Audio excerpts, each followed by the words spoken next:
High বন্ধুরা, আবারও চলে এসেছি রান্নাঘরে। তো চলো, এখন টাইম 10:30। আমি রান্নাটা বসিয়ে দেবো ঝটপট।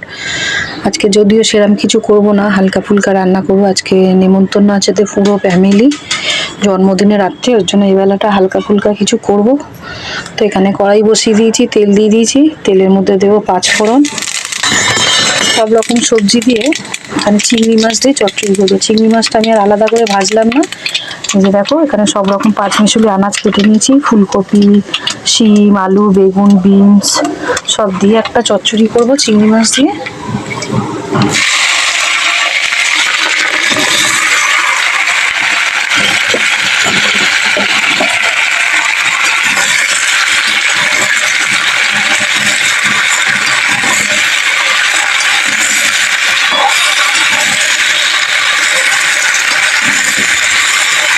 আনাজগুলো একটু ভাজতে দেবো, দিয়ে তারপরে চিংড়ি মাছগুলো দেবো, দিয়ে আর একটু ভালো করে আনাজগুলো ভেজে নেবো। আগে ফোড়নের আনাজগুলো দিয়েছি, এগুলো একটু ভালো করে ভেজে নেবো। আনাজ আর চিংড়ি মাছ ভাজা হয়ে গেছে। এবার পরিমাণ মতন যেটুকু যা মশলা দেওয়ার আমি দেবো, পরিমাণ মতন দিয়ে দেবো নুন, দিয়ে দেবো হলুদ গুঁড়ো, আর একটু দেবো অল্প একটু লঙ্কার গুঁড়ো।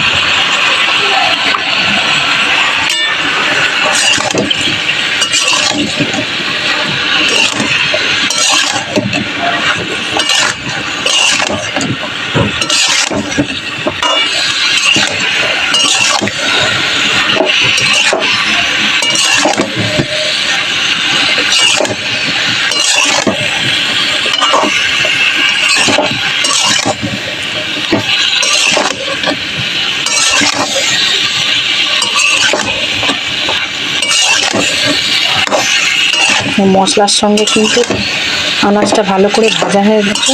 আমি মিশিয়ে নিয়েছি। এরপরে কিন্তু জলটা ছেড়ে দিয়েছে, নুন দিয়ে দিয়েছি, জল ছেড়ে দিয়েছে। এটা আবার জল দেবো না, এটা থালা চাপা দিয়ে স্টিম আঁচে করবো। দেখো, চচ্চড়িটা চাপা দিয়ে দিয়েছিলাম, স্টিম আঁচ করে এখন আঁচটা বাড়িয়ে দিয়েছি। আর মানে চচ্চড়ির আনাজগুলো বেশ সেদ্ধ হয়ে গেছে। আমি এখানে একটু বেশি পরিমাণে একটু ধনেপাতা ডাঁটি সমেত ধনেপাতা কেটে নিয়েছি। নামানোর আগে এই ধনেপাতাটা দেবো।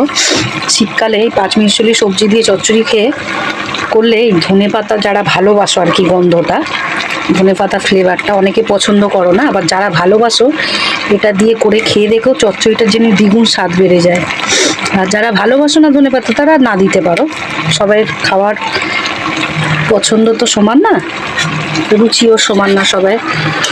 তো যারা ধনেপাতার গন্ধটা ভালোবাসো, তারা এরকম পাঁচমিশালি সবজি যখন চিংড়ি মাছ দিয়ে তরকারি করবে, নামানোর আগে খানিকটা ধনেপাতার ডাঁটি সমেত ধনেপাতা দিয়ে করে খেয়ে দেখো, তরকারিটার যেন আর এক আলাদা ধরনের একটু স্বাদ বেড়ে যায়। যারা পছন্দ করে না তাদের তো বলার কিছু নেই, তারা ধনেপাতাটা দেবে না। কিন্তু এইভাবে পাঁচমিশালি সবজি দিয়ে চিংড়ি মাছ দিয়ে চচ্চড়ি করে খেয়ে দেখবে, ভালো লাগে।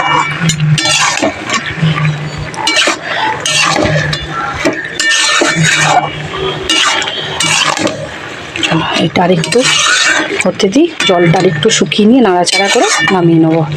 আমার চচ্চড়িটা প্রায় হয়ে এসছে, দিয়ে মাছের ঝোলটা বসাবো।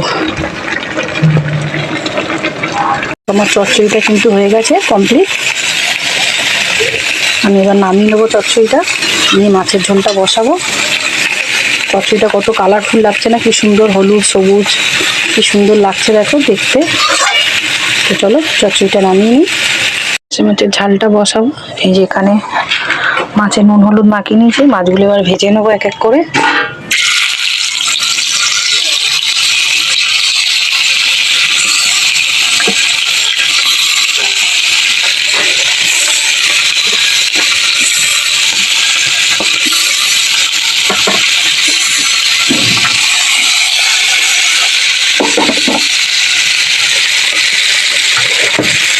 দেখো, পার্শে মাছগুলো সব ভাজা হয়ে গেছে। আজকে আমি পার্শে মাছটা বেগুন দিয়ে করবো। তো বেগুনটা এখানে কেটে নুন হলুদ মাখিয়ে নিয়েছি।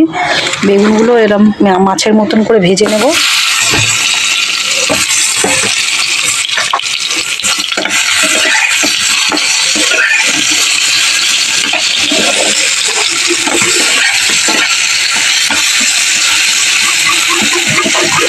মাছের ঝালটা বসাবো। এখানে কড়াই বসিয়ে কড়াই তেল দিয়ে দিয়েছি, তেলটা গরম হয়ে গেছে।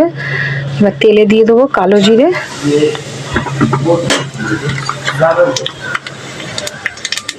আর দেবো কেটে রাখা টমেটো।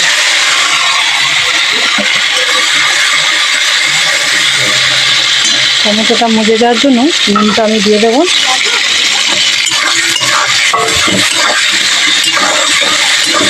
টমেটোটা একটু মজে দেবো। টমেটোটা কিন্তু ভালো করে মজে গেছে। এর মধ্যে এবার সামান্য কিছু মশলা দিয়ে দেবো, লঙ্কা গুঁড়ো দিয়েছি, হলুদ গুঁড়ো, জল দিয়ে মশলাটা একটু কষিয়ে নেব।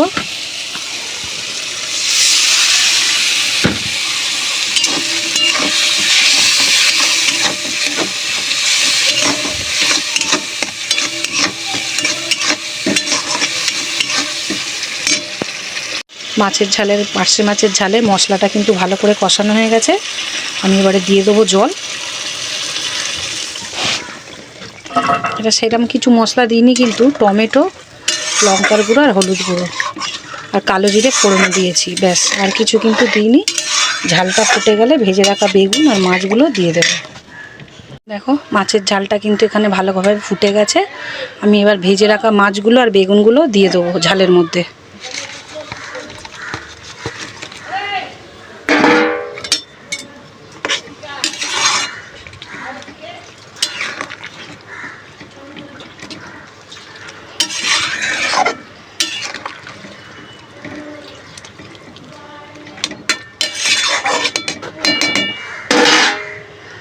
মাছ আর বেগুনটা দিয়ে দিয়েছি, একটু ভালো করে ফুটে যাক, তারপরে নামানোর আগে ধনে পাতা দিয়ে নামিয়ে নেবো। একটুখানি বেগুন দিয়ে পার্শে মাছের ঝাল কিন্তু আমার রেডি, শেষ মানে কমপ্লিট হয়ে গেছে। আমি এবার একটু ধনে পাতা দিয়ে নামিয়ে দেবো।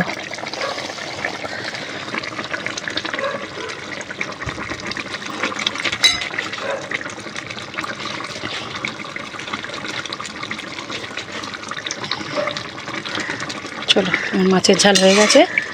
পার্শে মাছের ঝাল আর বেগুন দিয়ে আমি এবার নামিয়ে নেবো। নিয়ে কী কী করলাম তোমাদের পুরো শেষটা দেখাবো। তা আমি আগে মাছের ঝালটা নামিয়ে নিই। দেখো এখানে পাঁচমিশুলি সবজি দিয়ে চিংড়ি মাছের চচ্চড়ি, এখানে গাঁটি কচু দিয়ে পোনা মাছের ঝোল, গাঁটি কচু আর আলু দিয়ে, আর এখানে করেছি বেগুন দিয়ে পার্শে মাছের ঝাল।